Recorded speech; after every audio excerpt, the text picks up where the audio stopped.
జై శ్రీమన్నారాయణ. వైకుంఠ ఏకాదశికి స్వామివారు యోగ నిద్రలోకి వెళ్తారు. అలా ఎందుకు వెళ్తారంటే, వామన అవతారంలో బలి చక్రవర్తిని స్వామివారు పాతాళానికి తొక్కేస్తారు. ఆ బలి చక్రవర్తి వచ్చింది విష్ణుమూర్తి అని తెలిసి కూడా స్వామి మీద భక్తితో ఆయన ఏమడిగినా ఇచ్చి చివరికి ఒక పాదాన్ని తల మీద పెట్టుకొని పాతాళానికి వెళ్తాడు. ఆయనని అంత భక్తికి మెచ్చిన స్వామి అడుగుతాడనమాట, నీకు ఏం వరం కావాల బలి అడుగు అని.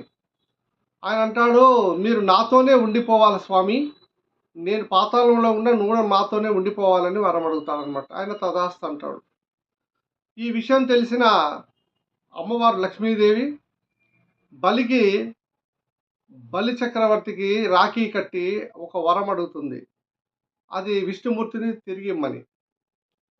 అలా అడిగినప్పుడు విష్ణుమూర్తి వెళ్తున్నప్పుడు ఆయన బాధపడుతుంటే స్వామి చెప్తాడు, ఆషాఢ శుద్ధ ఏకాదశి నుండి కార్తీక శుద్ధ ఏకాదశి 4 నెలలు నేను నీతోనే ఉంటాను అని ఆయనకి వరమిస్తాడు. అందుకే స్వామివారు వైకుంఠ ఏకాదశికి యోగ నిద్రలోకి వెళ్ళి 4 నెలల తర్వాత మళ్ళా స్వామివారికి మనకు దర్శనం ఇస్తాడనమాట.